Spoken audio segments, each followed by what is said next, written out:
नमस्ते बच्चों, गणित की कक्षा में आपका एक बार फिर स्वागत है। आज हम पढ़ेंगे व्यंजकों का गुणनफल एवं सर्वसमीकरणों का अगला भाग। पिछली कक्षा में हमने सीखा किसी बीजीय व्यंजक को किसी संख्या से गुणा करने के लिए संख्या को बीजीय व्यंजक के गुणांक की संख्या से गुणा करते हैं।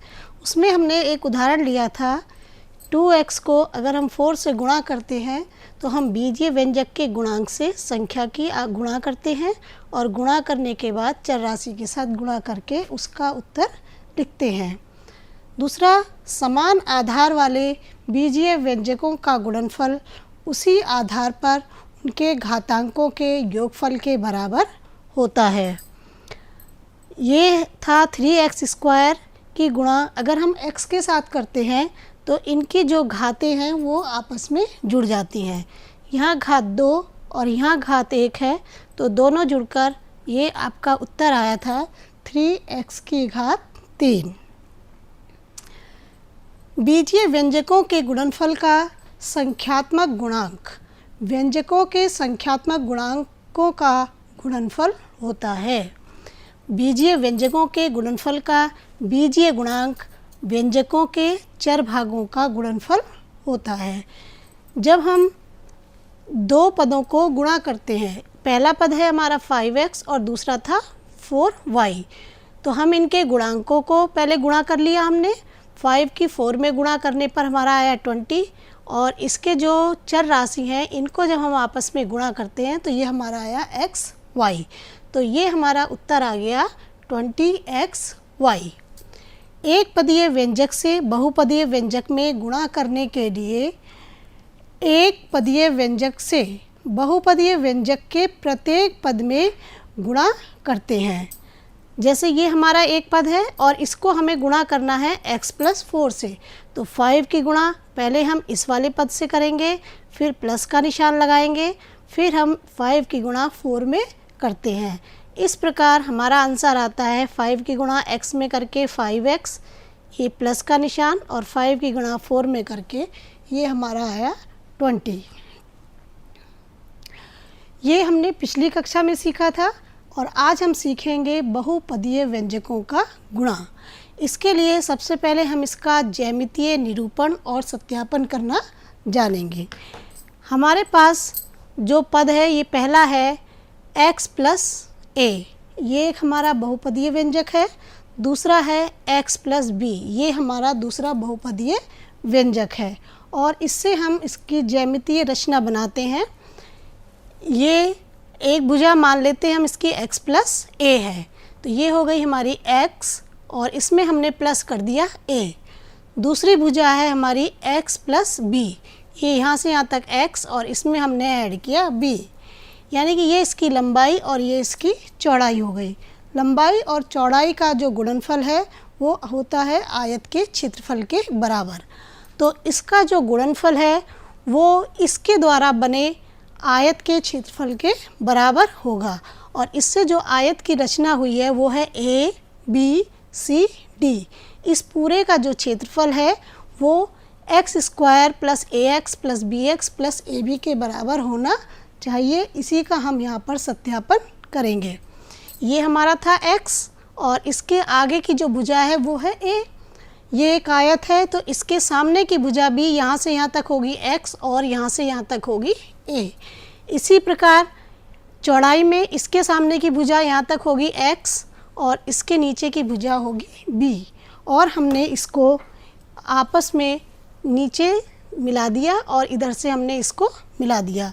इस प्रकार ये पूरा जो आयत है ये 4 भागों में विभक्त हो गया। पहला हमारा इसमें बना एक वर्ग कौन सा बना, AMRP। दूसरा हमारा आयत ये बना PDNR। तीसरा हमारा बना हमारा MRQB और चौथा बना RNCQ। तो पूरे जो आयत का जो क्षेत्रफल है वो इन चारों के क्षेत्रफल के योग के बराबर होगा। तो इसी को समझाते हुए आयत ABCD का क्षेत्रफल बराबर x + a ब्रैकेट में x प्लस बी, यानी इन दोनों की जो गुणा करने पर हमारा जो क्षेत्रफल आएगा वो आएगा आयत ए बी सी डी का क्षेत्रफल।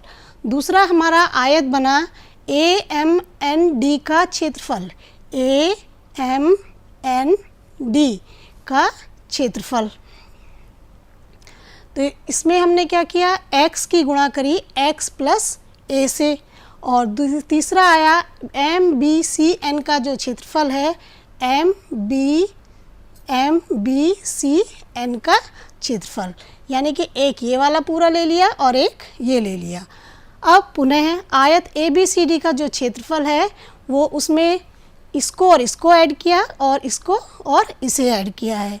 तो ये हमारा इसकी एक भुजा x है और दूसरी भुजा भी x है।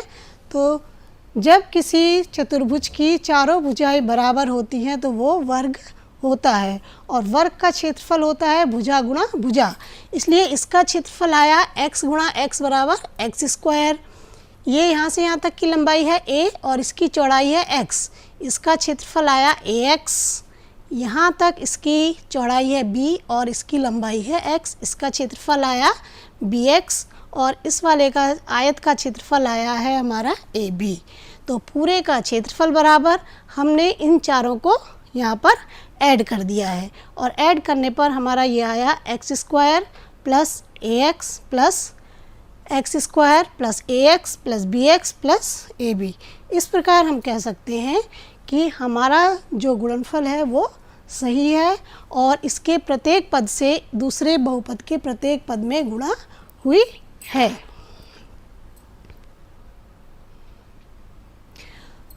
दो बहुपदीय व्यंजकों को परस्पर गुणा करने के लिए प्रथम बहुपद के, जो हमारा प्रथम बहुपद था, के प्रत्येक पद से द्वितीय बहुपद के प्रत्येक पद में गुणा करते हैं। जो प्रथम बहुपद का जो प्रत्येक पद है उससे दूसरे बहुपद के प्रत्येक पद में गुणा करते हैं। इससे हमारा यही निष्कर्ष निकलता है। एक हमारा दूसरा उदाहरण है, इसमें 2x प्लस 3y और 3x माइनस 4y का गुणा कीजिए। ये एक बहुपद है और दूसरा 3x माइनस 4y भी हमारा एक बहुपद है। इसकी पंक्ति विधि से गुणा कैसे करेंगे? अभी हमने सीखा कि जो पहला बहुपद है उसके प्रत्येक पद से दूसरे बहुपद के प्रत्येक पद में गुणा करते हैं। इसलिए 2x की गुणा पहले हम करेंगे 3x माइनस 4y में, फिर प्लस का निशान लगाएंगे, फिर 3y से 3x माइनस 4y में गुणा करते हैं। गुणा करने के बाद 2x की 3x में गुणा करने पर हमारा आया 2 3 जा 6, और x और x की गुणा करने पर घातें जुड़ गई तो ये आ गया हमारा 6x की घात 2 माइनस 2 की 4 में आपने गुणा करी तो ये आ गया 2 4 जा 8 x और y, ये वाला आपका प्लस आया। 3 की 3 में करने से 3 3 जा 9 x और y। 3 और 4 की गुणा करने पर यह आ गया आपका 3 4 जा 12 y स्क्वायर। प्लस और माइनस की गुणा करने पर हमेशा निशान माइनस का आता है, इसलिए यहाँ पे माइनस का निशान आया है। यहाँ है माइनस 8xy और ये है प्लस 9xy। दोनों की चर राशियाँ समान हैं, लेकिन एक माइनस में है और ये प्लस में है, इसलिए ये आपस में घट गए। 9 में से 8 को माइनस किया तो ये बचा आपका 1xy। अब है स्तंभ विधि। स्तंभ विधि में आप इनको ऊपर नीचे रख के हल करेंगे। 2x प्लस 3y, इसकी गुणा करनी है आपको 3x माइनस 4y से। पहले हम 3x से इस प्रथम जो हमारा बहुपद है इसके प्रत्येक पद में गुणा करते हैं। तो 3x से 2x में गुणा करने पर आया 6x की घात 2। 3x से 3 में गुणा करेंगे तो ये वाला प्लस का निशान और 3 3 जा 9xy। अब करेंगे हम माइनस 4y से। 4 2 जा 8xy, xy वाला हमारा ये है xy, लेकिन ये माइनस का है इसलिए यहाँ पे निशान आएगा माइनस का। फिर माइनस 4y से हम गुणा करते हैं 3y में। 4 3 जा 12 और हमारा निशान आएगा माइनस का। 12 y की घात 2। अब हम इसे हल कर लेते हैं। यह आएगा हमारा 6x² प्लस माइनस घटेंगे और घटाने पर ये हमारा आया xy। लिखते समय यहाँ पर हमने लिखा 4 2 जा 8, यहाँ हमारा आएगा 8xy माइनस 12y²। तो ये वाला और ये वाला आंसर हमारा दोनों सेम आता है। ये हमारी थी पंक्ति विधि और ये है हमारी स्तंभ विधि। और ये हमारे दोनों जो जिनमें आपस में गुणा हुई, ये भी हमारा एक बहुपद है और 3x - 4y भी हमारा एक बहुपद है। दूसरा उदाहरण है 2x² प्लस y² में 3x - 5² से गुणा कीजिए और x बराबर 2 और y बराबर 1 रख के गुणनफल की सत्यता की जांच कीजिए। तो पहले हम इसकी गुणा करते हैं। तो गुणा करने पर यह 2x की घात 2 प्लस y² की गुणा होगी 3x - 5y² से। पहले 2x² से इस पूरे बहुपद में गुणा करेंगे, 3x - 5y²। ये वाला प्लस का निशान लगाया हमने, फिर हमने उतारा y² और फिर हमने पूरा ये वाले बहुपद उतारा 3x - 5y²। तो गुणा करने पर 2 की 3 में करी, 2 3 जा 6, x की घात 3 माइनस 2 की 5 में गुणा करेंगे, 2 5 जा 10, x² y² प्लस y² की 3x में, तो यह आ गया आपका 3xy² प्लस और माइनस की गुणा करने पर माइनस 5y की घात 4। ये है हमारा x की घात 3, x² y², यह आया 3xy की घात 2 और ये आया हमारा 5y की घात 4। अब हमें इसमें x बराबर 2 और y बराबर 1 लिखकर इसे हल करना है। तो x की जगह हम लिखेंगे 2,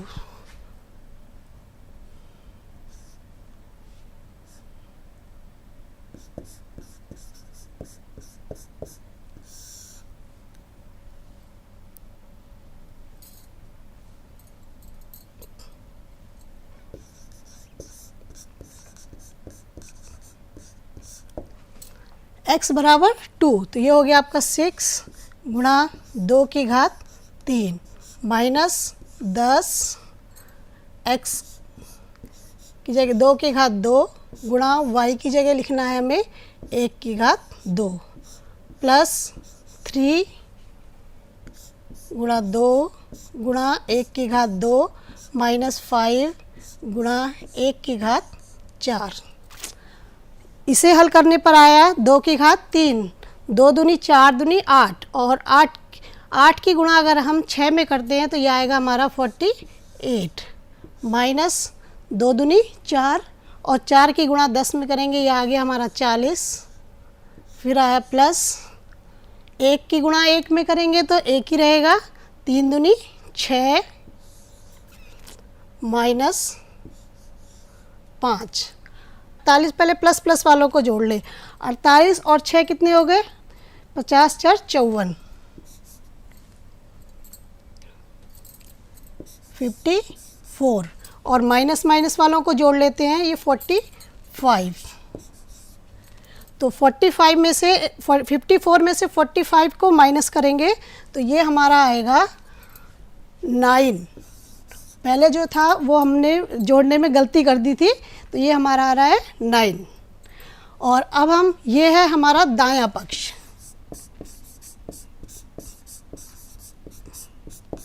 और इसका जो बायां पक्ष है वो है 2x² माइनस y²। x की जगह हमें लेना है 2, तो ये हो गया 2 इंटू 2 की घात 2 माइनस 1 की घात 2, तो 2 दूनी 4 दूनी 8 और ये हो गया 1, ये बराबर आ गया 9।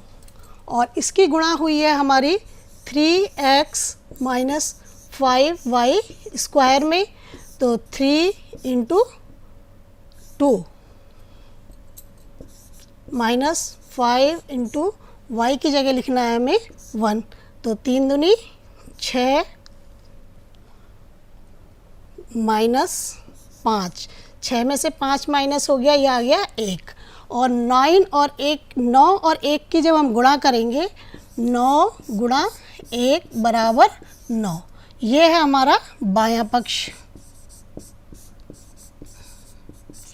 तो हमारा बायां पक्ष भी कितना आया 9 और दायां पक्ष कितना आया 9, 9 बराबर 9। तो हमारा जो दायां पक्ष और बायां पक्ष है दोनों के मान बराबर हैं, इसलिए हमने जो ये हल किया है वो हमारा सही है। फिर है हमारा समीकरण और सर्वसमीका में अंतर।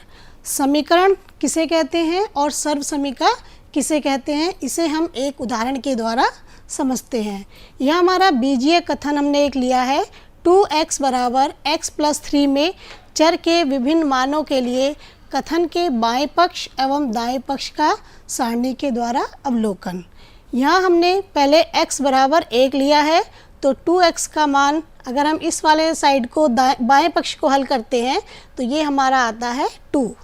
फिर है हमारा x प्लस 3, तो x प्लस 3 x की जगह हमने लिखा 1 और 3, ये आ गया 4, यानी कि x बराबर 1 लेने पर हमारा बायां पक्ष आया 2 और दाएं पक्ष को हल करने पर आया 4।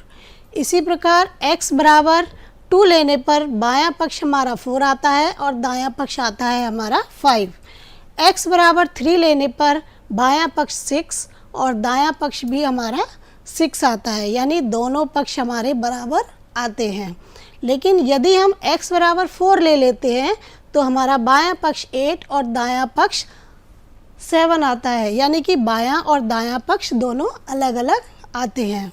इस आधार पे हम कह सकते हैं ऐसे समानता सूचक बीजीय कथन जो चर x के कुछ निश्चित मानों के लिए संतुष्ट होते हैं समीकरण कहलाते हैं। इस समीकरण में ये 2x बराबर x प्लस 3 किस मान के लिए संतुष्ट थी, दोनों पक्ष इसके x बराबर 3 लेने पर इसके दोनों पक्ष बराबर आए थे, समीकरण कहलाते हैं। और चर का वह निश्चित मान समीकरण का हल कहलाता है, यानी कि x बराबर 3 जो है वही समीकरण का हल है। केवल एक निश्चित मान ही दोनों पक्षों को यानी बाएं पक्ष और दाएं पक्ष को संतुष्ट करता है, इसलिए ये हमारी एक समीकरण है। अब है सर्वसमीका। बीजीय कथन यहाँ पे हमने लिया है x ब्रैकेट में x प्लस 1 बराबर x स्क्वायर प्लस x में x के विभिन्न मानों के लिए दोनों पक्षों के मान हमने यहाँ पर ज्ञात किए हैं। x बराबर 1 लेने पर बायां पक्ष आया हमारा 2 और दायां पक्ष भी आया 2। यदि हम x बराबर 2 लेते हैं तो बायां पक्ष का मान 6 और दाएं पक्ष का मान भी हमारा 6 आता है। और x बराबर 3 लेने पर दोनों पक्षों के मान बराबर आते हैं और x बराबर 4 लेने पर भी दोनों पक्षों के मान बराबर आते हैं। समीकरण में कोई निश्चित मान दोनों पक्षों को बराबर करता है, जबकि सर्वसमीका में हम x का कोई भी मान ले ले वो हमारे दोनों पक्षों को बराबर करती है। तो समीकरण और सर्वसमीका में यही एक अंतर है। ऐसे समानता सूचक बीजीय कथन जो चर के प्रत्येक मान के लिए सत्य होता है सर्वसमीका कहलाता है। ये कुछ उदाहरण हैं, इन उदाहरणों के द्वारा हम सर्वसमीका होने की जांच करते हैं कि ये हमारी सर्वसमीका है या ये हमारी एक समीकरण है। ये है x की घात 2 प्लस 3x माइनस 5 बराबर 1। अगर हम यहाँ पे लेते हैं x बराबर 1 या ले लीजिए x बराबर 0 ले लेते हैं, तो x बराबर 0 लेने पर 0 की घात 2 प्लस 3 गुणा 0 माइनस 5 बराबर 1 और इसे हल करेंगे तो 0 प्लस 0 माइनस 5 बराबर 1, तो यह आ गया -5 बराबर 1, यानी कि बायां और दायां पक्ष हमारा बराबर नहीं आ रहा है। बायां और दायां पक्ष बराबर नहीं है, इसलिए ये हमारी एक समीकरण है। अगर ये सर्वसमीका होती तो हम कोई भी मान लेते और वो दोनों पक्ष इससे हमारे बराबर हो जाते। दूसरी समीकरण है हमारी 3x, x + 1 बराबर 3x² + 3x। इसमें हम लेते हैं x बराबर 1, तो x बराबर 1 लेने पर 3 × 1 और 1 + 1 बराबर 3, 1² + 3 × 1, तो 3, 1 और 1 या 2 बराबर 3 + 3, तो 3 × 2 = 6 बराबर 6। दोनों मान हमारे कितने आ गए इसमें? 6 जो है, बायां पक्ष भी हमारा 6 आ गया और दायां पक्ष भी 6 है, इसलिए ये हमारी एक सर्वसमीका है। 2x, x प्लस ब्रैकेट में x + 3 बराबर 2x² + 6x, 5x - 1 बराबर 9।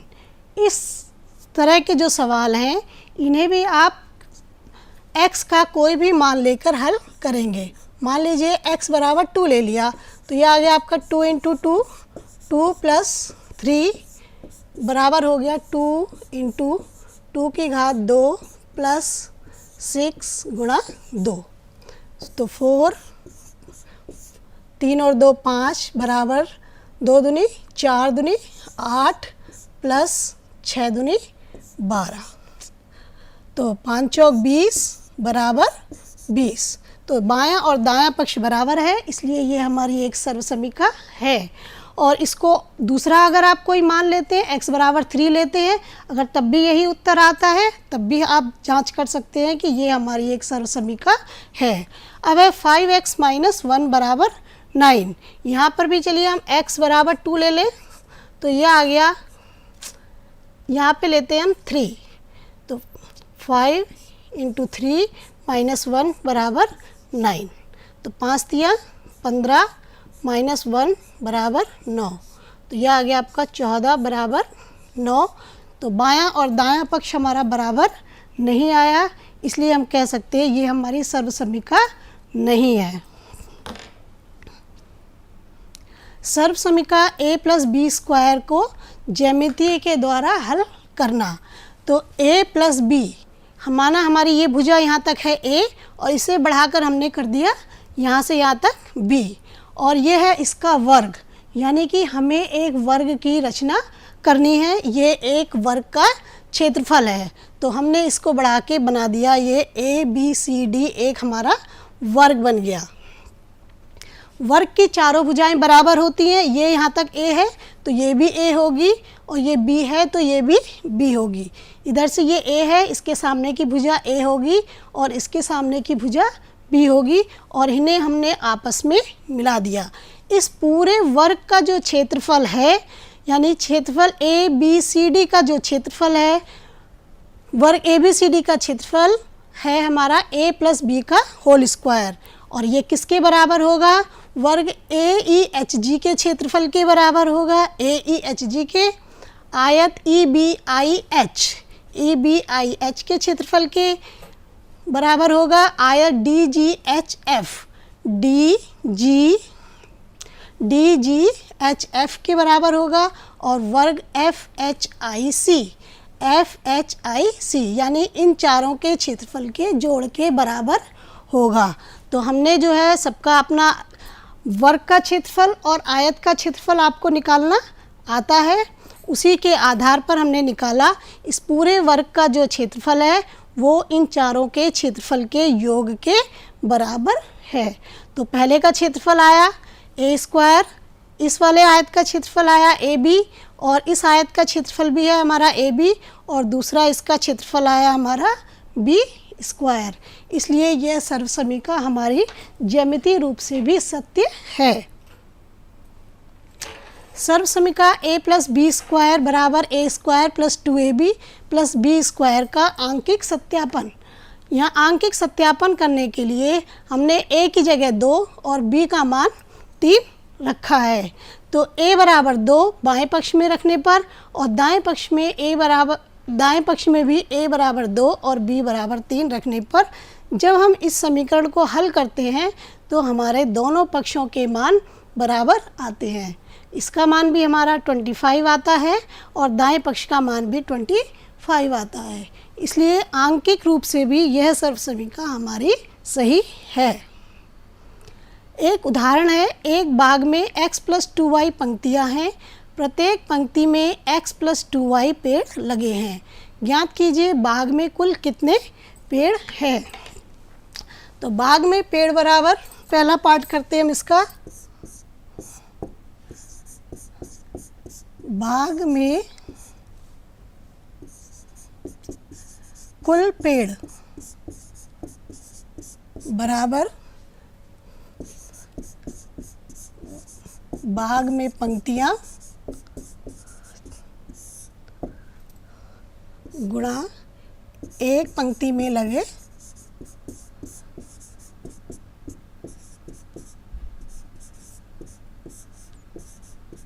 पेड़। तो बाग में पंक्तियां कितनी हैं हमारी, x + 2y, और एक पंक्ति में पौधे कितने लगे हुए हैं,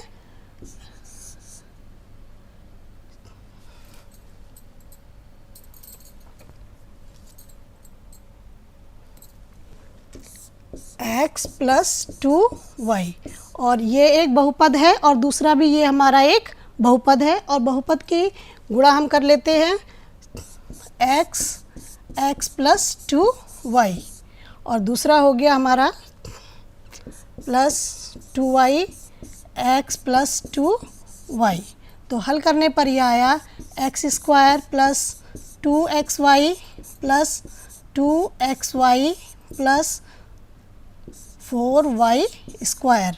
तो ये हो गया x² और ये जुड़ के हो गया आपका 4xy + 4y²। x बराबर 3 और y बराबर 2 रखें तो बाग में पेड़ों की संख्या कितनी होगी। इसे आप स्वयं करेंगे। x की जगह आपको 3 लिखना है और y की जगह 2 लिखकर इस समीकरण में हल करेंगे और इसका उत्तर निकालेंगे। आओ करके सीखें। ये सारे अभ्यास प्रश्न हैं। 3x + 8, तो इसको मैं हल कर देती हूँ। 3x 4x - 7, इस पद से पहले हमने दोनों पदों में गुणा करी, फिर हमने करा 8 से 4x - 7। अब आपकी ये सिंपल समीकरण बन गई है और इसे आप हल कर सकते हैं। दूसरा है 3x बराबर 2x + x, समीकरण है या सर्वसमीका। इसमें आप x का कोई भी मान लेंगे और उसके आधार पर आप इसे हल करेंगे। अगर कोई भी एक मान रखने पर उत्तर आपका सही आ जाता है तो आपकी ये क्या है, सर्वसमीका है। और अगर नहीं आ रहा है तो आप दूसरा मान रखेंगे, तीसरा मान रखेंगे और आप इस आधार पे निकालेंगे कि ये सर्वसमीका है या एक समीकरण है। एक वर्गाकार खेत की भुजा 3x + y मीटर लंबी है। खेत का क्षेत्रफल ज्ञात कीजिए। खेत हमारा वर्गाकार है, इसलिए यहाँ पे सूत्र लगेगा वर्ग का क्षेत्रफल बराबर भुजा गुणा भुजा। तो 3x + y की गुणा करनी है आपको 3x + y से, और इससे गुणा करके आप इसका हल निकालेंगे। तो हमने सीखा दो बहुपदीय व्यंजकों का परस्पर गुणा करने के लिए प्रथम बहुपद के प्रत्येक पद से द्वितीय बहुपद के प्रत्येक पद में गुणा करते हैं। ऐसे समानता सूचक बीजीय कथन जो चर x के कुछ निश्चित मानों के लिए संतुष्ट होते हैं समीकरण कहलाते हैं, और चर का वह निश्चित मान समीकरण का हल होता है।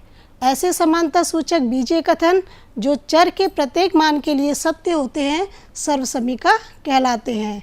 दो पदों के योग का वर्ग उन पदों के वर्गों के योगफल में उन्हीं पदों के गुणनफल के 2 गुने के जोड़ने से प्राप्त होता है।